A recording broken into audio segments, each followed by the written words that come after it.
Hello everyone, welcome back to study IQ channel. आज हम UPSC mains answer writing practice में GS3 science and technology से related एक question ले रहे हैं, biotechnology and biopharma. Covishield and Covaxin के आने के बाद में बायोटेक्नोलॉजी के बारे में काफ़ी सारी बातें न्यूज़पेपर से आने लग गए हैं। एंड एक क्वेश्चन जो जनरली रेज होता है कि क्या ऐसी स्पेसिफिक अपॉर्चुनिटीज़ इंडिया को मिल रही हैं, साथ ही में क्या ऐसा हम लोग कर रहे हैं इन द फील्ड ऑफ बायोटेक्नोलॉजी कि इसकी जो डिमांड है वो कंटिन्यूसली इंक्रीज होती जा रही है। इसके साथ ही बायोटेक्नोलॉजी और बायोफार्मा में क्या रिलेशन है। पहला क्वेश्चन तो यही आ जाएगा कि बायोटेक्नोलॉजी और बायोफार्मा दोनों होते क्या हैं, दोनों में डिफरेंस क्या है। उसके बाद क्यों बायोटेक्नोलॉजी में जो इंक्रीमेंट हो रहा है, इसमें इस फील्ड में जो रिसर्च हो रहा है उसका इम्पैक्ट बायोफार्मा पे भी पड़ रहा है, इसके बारे में हम बात करेंगे। मेरा नाम संतोष है। अगर आप चाहें तो मुझसे इंस्टाग्राम या टेलीग्राम पे जुड़ सकते हैं। इसके साथ ही इस क्वेश्चन का PDF आप मेरे टेलीग्राम से डाउनलोड कर सकते हैं। क्वेश्चन देखते हैं, GS3 में है, इंडियन साइंस एंड टेक्नोलॉजी से रिलेटेड। इस क्वेश्चन के दो पार्ट हैं। पहला पार्ट पूछ रहा है, why is there so much activity in the field of biotechnology in our country. Biotechnology के फील्ड में इतनी एक्टिविटी हमारी कंट्री में क्यों है, रीज़न क्या है। बहुत ही सिंपल स्ट्रेट फॉरवर्ड क्वेश्चन है। आपको सिर्फ रीज़न स्टेट करने हैं कि ये पर्टिकुलर फलाना ढिमकाना रीज़न है कि बायोटेक्नोलॉजी हमारे यहाँ पे इतने ज़्यादा एक्टिव हो रहा है। सेकेंड क्वेश्चन है हमारा कि ये जो बायोटेक्नोलॉजी में इतनी एक्टिविटी हो रही है, इसका सीधा फर्क बायोफार्मा पे कैसे पड़ रहा है। बायोफार्मा को इस टेक्नोलॉजी के एक्टिविटी से या टेक्नोलॉजी में जो राइज हो रहा है उसका क्या इम्पैक्ट पड़ रहा है। Second part of the question है। बहुत ही सिंपल और स्ट्रेट फॉरवर्ड क्वेश्चन है। But before we go ahead, एक बार बायोटेक्नोलॉजी और बायोफार्मा में डिफरेंस समझते हैं। देखो, बायोटेक्नोलॉजी होता है जब आप किसी लिविंग ऑर्गेनिज्म की हेल्प लेते हो किसी डिजीज को क्योर करने के लिए, राइट। जब भी हम DNA से RNA के साथ हम जैसे जीनोमिक्स की बात करते हैं या हम जीन एडिटिंग की बात करते हैं तो वो आता है हमारा बायोटेक्नोलॉजी में। फिर एक होता है फार्मास्यूटिकल जिसे हम फार्मा बोलते हैं, और एक होता है बायोफार्मा। फार्मास्यूटिकल्स होता है जैसे कि आप PCM लेते हो, कोल्ड की हेडेक की टेबलेट लेते हो जिसमें केमिकल इंग्रेडिएंट्स होते हैं, वो होता है हमारा फार्मास्यूटिकल।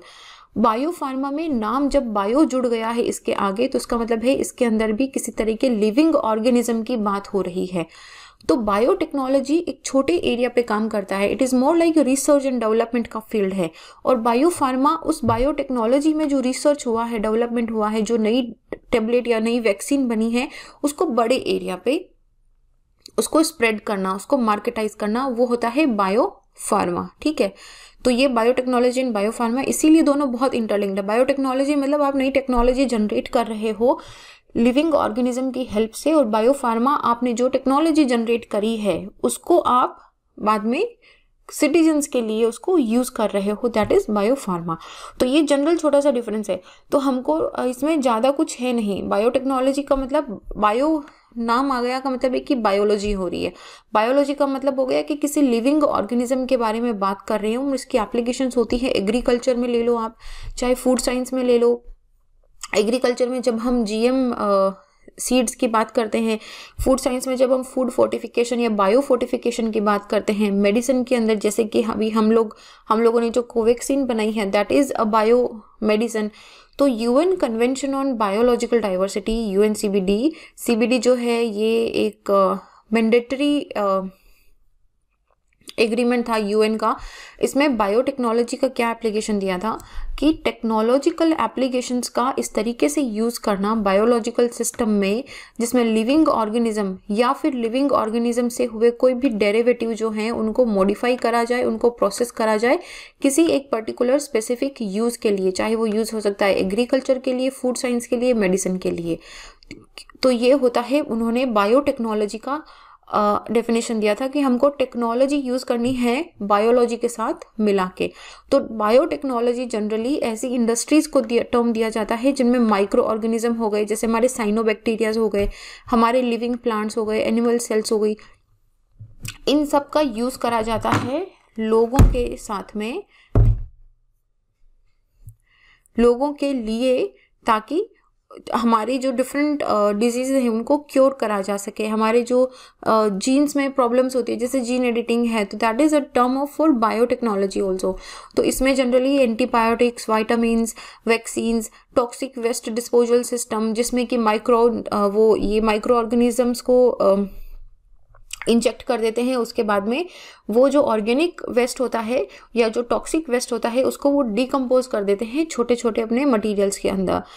तो बायोटेक्नोलॉजी सेक्टर का इंडिया में अभी क्या स्टेटस है? स्टेटस में अगर आप देखो तो 2019 में ये 63 बिलियन यूएस डॉलर का इंडस्ट्री है और ये अंदाजा लगाया गया है कि 2025 तक ये डबल हो जाएगा और एक डबल से भी ज़्यादा 150 बिलियन यूएस डॉलर का ये पूरा एक इंडस्ट्री बन जाएगा। तो जनरली अगर आप देखो तो 2020-21 तक हमारा एक जनरल एक टारगेट था कि हमको इसको 20 बिलियन का मतलब इसको अचीवमेंट दिलाना है, लेकिन अभी तो ये उससे भी ज़्यादा ही जा चुका है। तो 2025 तक जो इंडियन बायोटेक्नोलॉजी इंडस्ट्रीज का कंट्रीब्यूशन है ग्लोबल मार्केट के अंदर, वो ये एक्सपेक्ट कर रहे हैं हम कि आने वाले 7 सालों के अंदर, 7-8 सालों के अंदर ये 3% से 19% तक इंक्रीज हो जाएगा, जिसके सक्सेस होने के चांसेस बहुत हाई हैं। तो बायो फार्मास्यूटिकल सेक्टर जो है ये बायोटेक इंडस्ट्रीज का सबसे बड़ा सेक्टर है। इसमें 62% तक का रेवेन्यू बायो फार्मास्यूटिकल से ही आता है। उसके बाद में 14% बायो एग्रीकल्चर से और 18% जो है वो बायो सर्विसेज से आता है। Now try to understand bio pharmaceutical, bio agriculture और बायो सर्विसेज क्या है। बायो एग्रीकल्चर है जब हम एग्रीकल्चर में फर्टिलाइजर, पेस्टिसाइड्स, इन सब चीज़ों के अंदर उसको ग्रोथ कराने के लिए लिविंग ऑर्गेनिजम्स का यूज़ करते हैं, राइट। जैसे cyanobacteria is one, okay. Bio pharmaceutical is one कि जब हम दवाई बनाते हैं तो उस दवाई के अंदर हम क्या यूज़ कर रहे हैं, लिविंग ऑर्गेनिज्म का यूज़ कर रहे हैं। जैसे कि हमारी कोवैक्सीन एक ऐसी वैक्सीन हो गई है, तो ये बायो फार्मास्यूटिकल है जिसको हम बड़े स्केल पे इन लिविंग ऑर्गेनिज्म से मेडिसिन बना के उसको यूज़ कर रहे हैं। तो ये और बायो सर्विस जो है ये लगभग 60% अकाउंट करती है हमें, और इसके अंदर it is becoming leading destination. चाहे आप क्लिनिकल ट्रायल्स की बात कर लो, कॉन्ट्रैक्ट रिसर्च की बात कर लो, मैन्युफैक्चरिंग एक्टिविटीज़ की बात कर लो। हालांकि क्लिनिकल ट्रायल जो है ये एक बहुत ही एथिकल क्वेश्चन आता है यहाँ पे। कभी हम फ्यूचर में क्लिनिकल ट्रायल पे बेस्ड एथिकल क्वेश्चन पे भी डिस्कस करेंगे। तो बायोटेक्नोलॉजी हमारा जो मेक इन इंडिया या हम आत्मनिर्भर भारत की जब बात कर रहे हैं तो बायोटेक्नोलॉजी इज़ वन सेक्टर जिस पे हम बहुत ज़्यादा फोकस कर रहे हैं। और यहीं पे नेशनल बायोटेक्नोलॉजी डेवलपमेंट स्ट्रैटेजी भी बनाई गई है। इसमें इंडिया को कैसे एक ग्लोबल बायोटेक इनोवेशन हब के रूप में इमर्ज करा जाएगा कि इंडिया का पूरे ग्लोब का सबसे उभरता हुआ बायोटेक का मार्केट बनेगा हमारा इंडिया, इनोवेशन के लिए, रिसर्च के लिए और एक्सपोर्ट के लिए। और इसके अंदर हमने एफडीआई भी अलाउ कर दी है। पिछले 15 सालों में 13 बिलियन तक की अब एफडीआई आई है इसके अंदर, which is a huge amount actually. तो इंडियन फार्मा को आज फार्मेसी ऑफ इंडियन फार्मा जो है इसको फार्मेसी ऑफ द वर्ल्ड के नाम से जाना जाता है। रीज़न क्या है अभी देखेंगे, आगे रीजंस के बारे में ही बात करेंगे, पूरा क्वेश्चन इसी बारे में ही है। तो पर ये this is a very very good tag. India की पॉपुलेशन इतनी ज़्यादा बढ़ रही है, आप देखोगे कम्युनिकेबल एंड नॉन कम्युनिकेबल दोनों तरह की डिजीजेज जिस तरीके से इंक्रीज हो रही है, मेडिसिन का यूज़ और मेडिसिन की जो वैल्यू हमारी डेली लाइफ में हो रही है। आप अपने आसपास देखो, आपको बहुत सारे लोग ऐसे दिखेंगे, मतलब रेयरली कोई ऐसा होगा जो कभी किसी तरीके की मेडिसिन नहीं लेता होगा या जो 100% हेल्दी होगा। स्पेशली कोविड के टाइम में तो बहुत सारे लोग ऐसे हैं जिनको किसी ना किसी दवाई पे गुजारा करना पड़ रहा है। तो ये this like you see it is only around you people, you will see कि आपको कितने सारे लोग दिखेंगे। तो फिर आप पूरे ग्लोबल एरिया पे देखोगे तो आपको लगेगा कि फार्मेसी की डिमांड बहुत ज़्यादा है, और ऐसे में पूरे वर्ल्ड का फार्मेसी बनना is like an opportunity for India. तो इसमें हम क्या करते हैं, हम बहुत ही लोवेस्ट कॉस्ट के प्रोड्यूस करते हैं मेडिसिन, फिर उनको वर्ल्ड वाइड हम लोग डिस्ट्रीब्यूट करते हैं। तो बायोटेक्नोलॉजी मतलब अगर आप देखोगे पूरे हमारी इंडियन बायोटेक्नोलॉजी बायोफार्मा सेक्टर के अंदर तो आपको बहुत सारे ट्रेंड्स दिखाई देंगे। एक तो सबसे पहले है कि हमारी रिमार्केबल ग्लोबल पोजीशन है। इंडिया एशिया में चाइना के बाद सेकंड रैंक पे आता है अगर हम बायोटेक्नोलॉजी के फील्ड में बात करें तो। इंडिया वर्ल्ड का लार्जेस्ट प्रोड्यूसर है हेपेटाइटिस बी वैक्सीन का। हेपेटाइटिस बी का वैक्सीन लगता है, हेपेटाइटिस सी का भी लगता है, तो बी का इंडिया सबसे लार्जेस्ट प्रोड्यूसर है। सिमिलरली ये क्योंकि हम लोग ग्लोबल पोजीशन की बात कर रहे हैं तो इसका मतलब है कि इंडिया में बाहर से FDI भी आएगी। तो ये यहाँ पे हम लोग बहुत ही इन्वेस्टर फ्रेंडली एनवायरनमेंट प्रोवाइड करते हैं बाहर के इन्वेस्टर्स को। इसके साथ ही बहुत सारी ऐसी फार्मास्यूटिकल कंपनीज हैं जो अभी बायोटेक्नोलॉजी पे और बायो फार्मा पे फोकस करने लग गई है, जैसे रेनवैक्सी हो गया है, हेल्थ केयर हो गया, ल्यूपिन हो गया है। ये कुछ इंडिया की मेजर फार्मास्यूटिकल कंपनीज हैं जिनमें अभी कंप्लीट फार्मास्यूटिकल से बायो फार्मा पे जाने लग गए। और एक रीज़न है कि जनरली अभी इस तरह का देखा गया है कि जो फार्मास्यूटिकल या जो केमिकल इंग्रेडिएंट की टेबलेट्स या जो मेडिसिन हम लेते हैं, जैसे आपने देखा होगा कि एंटीबायोटिक्स ज़्यादा लेने से हमारा एक जो बॉडी में एंटीबायोटिक का रेजिस्टेंस है वो भी कम होने लग गया था। तो इस तरीके से आपको दिखेगा कि अभी we are more shifting towards the bio pharma, तो हमारे लिए और भी ज़्यादा अच्छी अपॉर्चुनिटी है। देन ग्लोबल कंपनीज जो है वो यहाँ पे अपना बेस सेट कर रही है। Bio similar and molecular diagnostic जो है वो हमारा स्ट्रॉन्ग होल्ड रह रहा है। इसमें कैसे है कि देखो ये जो एरिया है इसके अंदर जो ग्रोथ है it is coming from a very strong position. हमारी कंट्री के रिसर्च एंड डेवलपमेंट में इसमें बहुत स्ट्रॉन्ग पोजिशन है, specially biosimilars and molecular design के अंदर। इसके साथ ही genetically modified crop is one thing जिसके अंदर हमारा बहुत ही अच्छा हाथ हो गया। जैसे कि इंडिया में टोटल 11.57 मिलियन हेक्टेयर जो एरिया है वो भी जेनेटिकली GM क्रॉप्स जिनको हम बोलते हैं, इसमें BT कॉटन को हमने अप्रूव कर दिया है। तो BT cotton is one thing जिसको अभी लगभग 12 मिलियन हेक्टेयर पे उगाया जा रहा है। तो क्या एप्लीकेशंस हैं बायोटेक्नोलॉजी की इंडिया के अंदर? सबसे पहले एग्रीकल्चर में देखते हैं। एग्रीकल्चर के अंदर आप बायो फर्टिलाइजर की बात कर लो, आप टिश्यू कल्चर की बात कर लो, जिसके अंदर पूरे पेड़ का एक छोटा सा टिश्यू तोड़ के फिर उसमें से नया पूरा एक प्लांट बनाया जाता है। न्यू ट्रांसजेनिक प्लांट्स एंड और एनिमल्स की बात कर लो। New transgenic plants and animals क्या हुआ, ये हाइब्रिड प्लांट्स होते हैं। इनमें से ऐसे एलियन प्लांट्स या एलियन एनिमल सेल्स जिनकी कोई स्पेसिफिक क्वांटिटीज़ आपको चाहिए कि ये वाला जो है वाटर ड्रॉट रेजिस्टेंस होगा, ये कम पानी चाहिए होगा, ये इसमें कम फर्टिलाइजर चाहिए होगा, इसमें कोई पेस्ट नहीं लगेगा। और या फिर एनिमल, अगर एलियन एनिमल हम लोग स्पेसिफिकेशन की बात करें तो जैसे उनमें किसी तरह की डिजीज़ नहीं होगी या उनमें जो मिल्क प्रोडक्शन है वो ज़्यादा होगा, ये होते हैं new transgenic plant and animals. तो इनको प्रोड्यूस करना, इसके साथ में ही जो बायो हमारे प्लांट्स हैं इनमें इम्प्रूवमेंट लेके आना diversity of the gene pool से, ताकि हमारी जो प्लांट की प्रोडक्टिविटी है, प्लांट की जो लाइफ है, इन सब पे फर्क पड़े। तो इससे क्या होगा, शॉर्ट मैच्योरिंग पीरियड होगा। अभी मान लो कि 3 महीने लगते हैं पूरी फसल पकने में, तो ये अगर 2 महीने लगेगी तो हमको साल में ज़्यादा टाइम मिलेगा। हम 3 की जगह 4 फसल पूरे साल में उगा सकते हैं। हायर यील्ड होगी हमारी। हम फूड प्रोडक्शन को प्रमोट कर सकते हैं इन एडवर्स कंडीशन, जैसे अगर ड्रॉट या सैलिनिटी रेजिस्टेंट प्लांट्स अगर हम लगाते हैं तो उसमें आपको, जिसे हम वेस्टलैंड बोलते हैं या जिसे हम बोलते हैं कि बहुत ही सलाइन है, वहाँ पे भी हम क्रॉप प्रोडक्शन कर सकते हैं। ह्यूमन हेल्थ में क्या होगा, बायोटेक्नोलॉजी की वजह से this has enabled us to produce human insulin through microbes. हम माइक्रोब्स इंसर्ट करते हैं ह्यूमन बॉडी में, जिससे ह्यूमन इंसुलिन प्रोड्यूस होता है, ह्यूमन ग्रोथ हार्मोन्स, इन सब चीज़ों का प्रोडक्शन होता है। साथ ही में डायग्नोस्टिक किट बनाए गए हैं बायोटेक्नोलॉजी की हेल्प में, जो वायरल इन्फेक्शन या हेपेटाइटिस B इन सबको पता लगाने में आप घर पे बैठ के टेस्ट कर सकते हो। एंड फूड फोर्टिफिकेशन बोलो या बायो फोर्टिफिकेशन बोलो, इसमें क्या होता है कि जैसे आपके राइस है, वीट है, इसके अंदर जो माइक्रो न्यूट्रिएंट्स है, इन माइक्रो न्यूट्रिएंट्स को इंसर्ट कर दिया जाता है, या ऐसे बोलो कि जो न्यूट्रिशनल वैल्यू है उसको थोड़ा सा मॉडिफाई कर दिया जाता है, ताकि हमारे पास जो micro nutritional minerals and vitamins हैं, जिनकी छोटे छोटे जो माइक्रोज होते हैं, उनकी कमी ना हो। और हमारा जो फूड डाइवर्सिटी है उसको ये कंपनसेट करने के लिए हम फूड फोर्टिफिकेशन पे भी ध्यान दे रहे हैं। देन इन इंडस्ट्रीज ऑल्सो कि जो मक्का होता है, जो कॉर्न होता है, वो हाई अगर इसका होगा, स्टार्च का होगा, तो उसका प्रोडक्शन ज़्यादा होगा। हम लोग सॉफ्ट ड्रिंक्स के लिए स्वीटनिंग एजेंट बनाते हैं बायोटेक्नोलॉजी के थ्रू। हम लोग अल्कोहल प्रोडक्शन या फिर जो एग्रीकल्चर वेस्ट है उससे केमिकल, उससे जैसे बायोगैस का प्रोडक्शन करना। And then in environment and sanitation also biotechnology application बहुत अच्छी तरीके से सक्सेसफुल हुई है ट्रीटमेंट ऑफ इसका वेस्ट का, जैसे कि biogas is just one example, bio toilet is just one example. Waste water की वेस्ट वाटर का हम ग्रीन रेमेडिएशन करते हैं, वेस्ट वाटर को पूरा ट्रीट करते हैं हम, फिर उस वाटर को एग्रीकल्चर के लिए यूज़ करा जा सकता है। जैसे कि इसका एक बहुत अच्छा एग्जांपल है, आपको इंडियन बोर्न आनंद चक्रवर्ती थे, इन्होंने एक बैक्टीरियम स्यूडोमोनास पुटिडा करके एक डिज़ाइन करा था बैक्टीरिया, जो जैसे ऑयल स्पिल हो जाती है ना, कोई ऑयल टैंक है समुद्र में से जा रहा है, अगर उसमें कोई ब्लास्ट हो गया या लीक हो गया है तो आपने देखा होगा बहुत बार समुद्र पे पूरा ऑयल फैल जाता है, तो उसके बहुत इकोनॉमिकल एंड एनवायरमेंटल इम्पैक्ट होते हैं। तो उन्होंने ये ऐसा जो स्यूडोमोनास पुटिडा करके बैक्टीरिया डिज़ाइन करा है, ये इस ऑयल पे फीड होता है, ये इस ऑयल को खा लेता है, तो इससे जो ऑयल लीक हो जाता है या जो ऑयल स्पिल हो जाता है वो यहाँ से कंट्रोल हो जाएगा। Then in bio energy also हम एथेनॉल प्लांट्स हो गए या बायो CNG हो गए, इनकी बात करते हैं।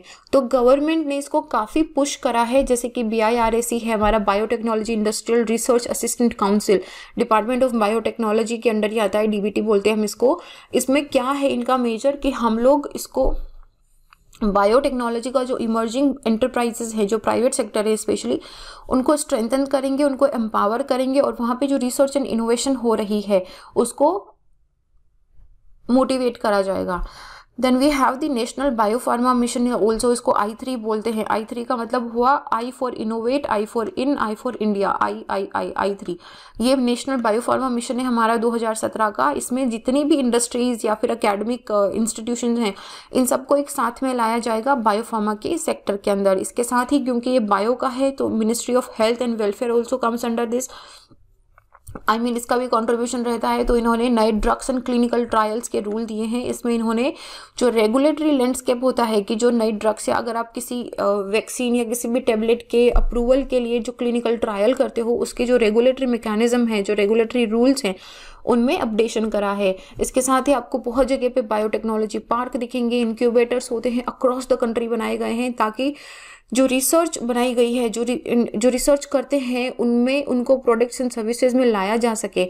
इसके साथ ही SME, ये हमारी small and medium sized enterprises हो गई हैं, इंक्यूबेशन हो गया, टेक्नोलॉजी डेमोस्ट्रेशन हो गया, छोटे छोटे पायलट प्लांट के स्टडीज़ करे जाते हैं, ताकि इनको एक्सेलरेट करके हम पूरा एक कमर्शियल डेवलपमेंट कर सकें बायोटेक्नोलॉजी का।